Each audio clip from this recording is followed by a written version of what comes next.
Hi there, my lovelies. This is Jana here. Welcome to my channel. So today we're going to make, guess what? A cheese. Yes, because why not? We're going to make my famous 3-minute cheese, which is made with simple ingredients. Probably you already have everything on your pantry.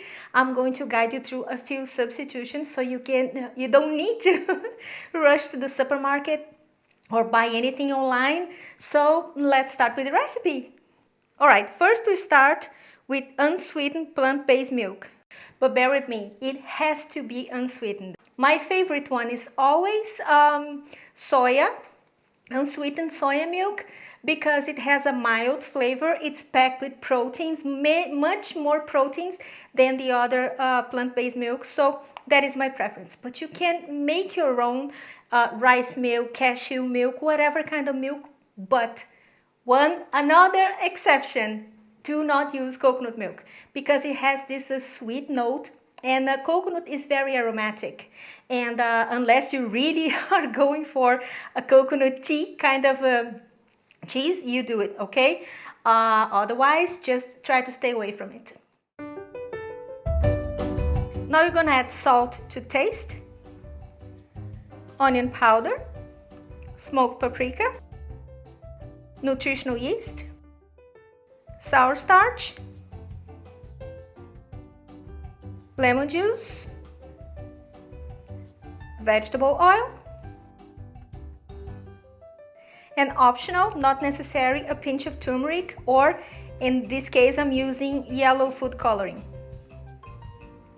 Now, if you don't have sour starch, this is sour starch. If you don't have it and you're not in the mood for buying, because it's very common in Brazil and in the South America, but other places not so much. Sour starch is, if it's your first time here, because we have used this before.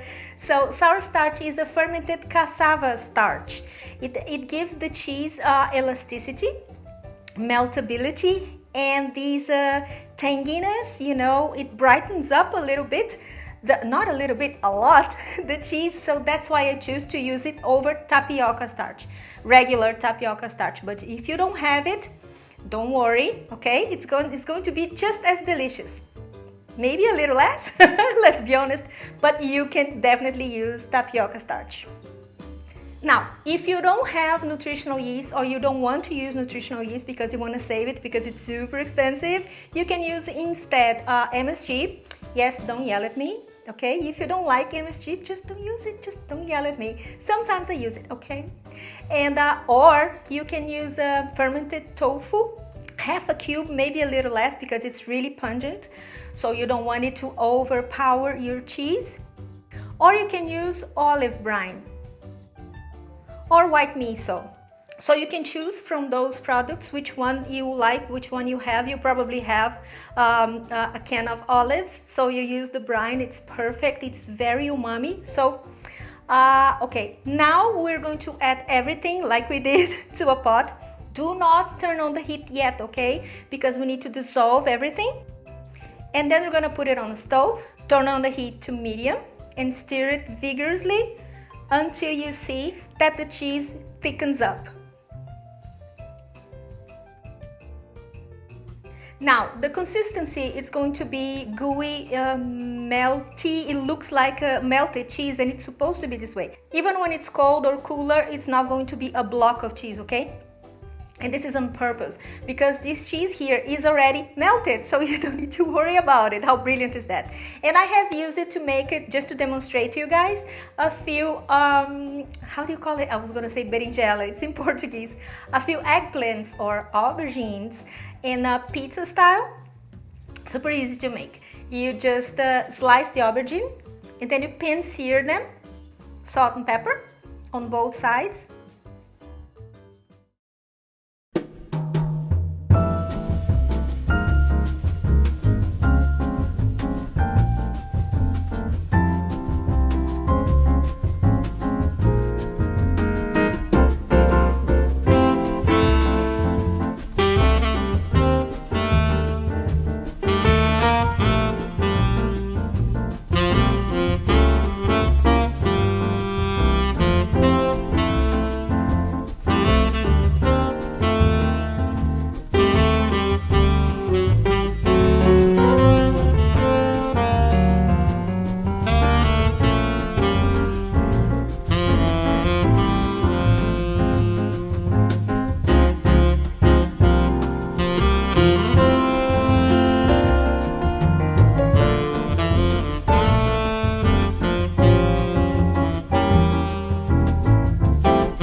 How about that? Don't you love it?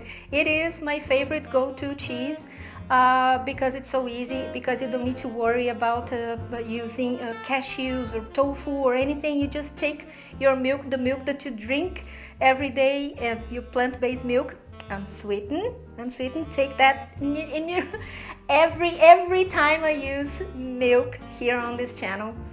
Unless we're making dessert, it's always unsweetened. That's a very, very important tip. I can't stress that enough. That is going to determine an amazing cheese, like I said at the beginning, from a regular, even not so good one. So pay attention to that. And this is it for today. I hope you have enjoyed it. I absolutely love it. I have this cheese all the time. Sometimes I omit the paprika and then make a plain, like, plain white cheese. And sometimes I season it with jalapenos. I mean, sky's the limit. Use your imagination. After all, it's your cheese. So that's it for today. I hope you have enjoyed it. Subscribe to this channel. Give me a thumbs up. And head over to my website for a printable recipe. And as always, the full recipe is going to be in the description box below. And yeah, like I said, this is it. Take care of each other. Love you. Bye-bye.